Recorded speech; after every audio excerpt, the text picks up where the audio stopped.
আসসালামু আলাইকুম। কেমন আছেন সবাই? আশা করছি সবাই খুব ভালো আছেন। আমিও আলহামদুলিল্লাহ ভালো আছি। দেখতেই পাচ্ছেন এখানে কত সুন্দর একটা ডেজার্ট তৈরি করার জন্য প্রিপারেশন নিয়ে নেওয়া হচ্ছে। আশা করছি সবার কাছে ভালো লাগবে। দেখতে থাকুন। এখানে আমরা দুধ নিয়ে নিয়েছি। জাল করে নিচ্ছি ভালো করে। সর উঠছে ঘন ঘন, তাই সরগুলো সাইড করে নিচ্ছি। এভাবে আমরা ভালো করে দুধটাকে জাল করে নেব একটু ঘন করে, কারণ এটা তো রসমালাই হবে, তাই একটু ঘন করে জাল দিয়ে নেব। এখানে আম্মু সুন্দর করে ফার্স্টলি পিনাট দিয়ে গাজরগুলো ছিলে নিচ্ছে।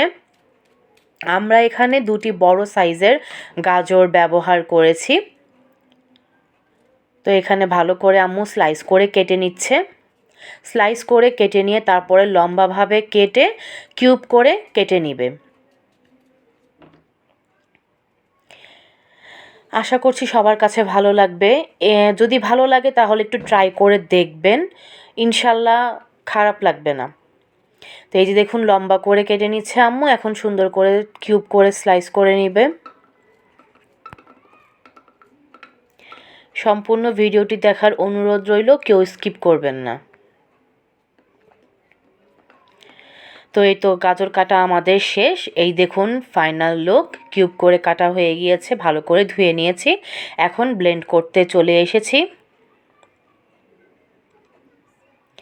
এই যে এখন আম্মু গাজরগুলো মেশিনে দিয়ে দিচ্ছে। এখন আমরা সুন্দর করে অল্প করে দুধ দিয়ে দিয়ে আমরা ভালো করে ব্লেন্ড করে নিব। এখানে আমি কুসুম গরম দুধ আম্মু ইউজ করেছে। অ্যাকচুয়ালি দুধটা জাল হচ্ছিল, সেখান থেকেই 1 কাপের মতো দুধ উঠিয়ে নিয়ে আম্মু এভাবে দিয়ে ব্লেন্ড করে নিয়েছে। ভালো করে মিক্স করে নিতে হবে যাতে কোনো দানা দানা না থাকে।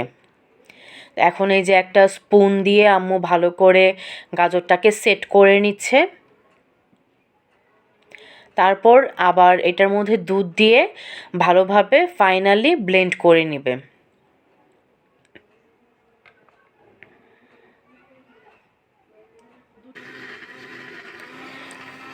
তো এই তো আমাদের ব্লেন্ড করে নেওয়া প্রায় শেষ। এই দেখুন আমাদের সুন্দরভাবে ব্লেন্ড হয়ে গিয়েছে। দুধের সঙ্গে গাজরের এত সুন্দর একটি সংমিশ্রণে এত সুন্দর একটা কালার চলে এসেছে যে দেখতে অপূর্ব লাগছে। তো আমি একটু এই স্পুনটা দিয়ে ভালো করে গাজরের এই সংমিশ্রণটাকে নেড়েচেড়ে দিচ্ছি ভালো করে। তো আশা করছি সবার কাছে ভালো লাগবে। একবার হলেও ট্রাই করে দেখবেন, ইনশাল্লাহ ভালো লাগবে। তো আবারও পরবর্তীতে আমি নিয়ে আসবো, তা সাথেই থাকুন। আল্লাহ হাফেজ। আসসালামু আলাইকুম। চলে আসলাম আমার ডেজার্টের দ্বিতীয় ধাপ নিয়ে। প্যানে 2 চামচ পরিমাণ ঘি দিয়ে নেওয়া হয়েছে। ঘিটা মেল্ট হয়ে যাওয়ার পর আমরা সুজির আর গাজরের মিশ্রণটা দিয়ে ভালো করে ভেজে নেব, যাতে গাজরের কাঁচা গন্ধটা যাতে না থাকে। তো এ পর্যায়ে আস্তে আস্তে ভেজে ভেজে নিয়ে আমরা এলাচের গুঁড়ো দিয়ে দিব। এলাচের গুঁড়ো দিলে একটু ভালো সুন্দর ফ্লেভারটাও আসবে আর গাজরের কাঁচা গন্ধটাও থাকবে না, চলে যাবে। এভাবে এলাচের গুঁড়ো দেওয়ার পর ভালো করে নেড়ে চেড়ে ভেজে নিতে হবে। ভেজে নিয়ে তারপরে সুজি অ্যাড করতে হবে। এই যে আমরা এখন এক কাপ পরিমাণ সুজি অ্যাড করে দিলাম। পর্যায়ক্রমে যদি কম মনে হয় তাহলে আবার আধা কাপ অ্যাড করে দেওয়া হবে। মনে হচ্ছে কমই হবে, কারণ এখানে ভাবটা আঠালো ভাবটা আসতেছে না সুজির। তো এই যে এখন আমরা আধা কাপ পরিমাণ সুজি দিয়ে দিলাম। এখন জিনিসটা একটু টাইট হবে। সো এখানে আমার ভালো করে নেড়েচেড়ে দুধ দিয়ে নিব 1 কাপ পরিমাণ। এই যে এখন 1 কাপ পরিমাণ দুধ দিয়ে দেওয়া হলো। এখন ভালো করে নেড়েচেড়ে রান্না করে নিব, কারণ এটা এভাবে নাড়াচাড়া না করলে নিচে দলা পেকে যাবে, সুজিগুলো গোটা গোটা রয়ে যাবে। এখন যে যার মতো আপনারা যেমন পরিমাণ মিষ্টি চান সেভাবে মিষ্টি দিয়ে নেবেন। চিনি আমরা এখানে 2 কাপ ভ্যানিলা এসেন্স দিচ্ছি আর একটু সুন্দর ফ্লেভার আসার জন্য। তো এখানে ভালোভাবে নেড়ে চেড়ে নিয়ে এখন 2 চিমটি পরিমাণ লবণ আর একটু তেল দিয়ে নেওয়া হচ্ছে। লবণ কিন্তু সব কিছুর স্বাদটাকে আরেকটু বাড়ায়, তো বেশি না, 2 চিমটি পরিমাণ লবণ। তো এখানে ভালো ভালো করে নেড়েচেড়ে নিচ্ছি আমরা।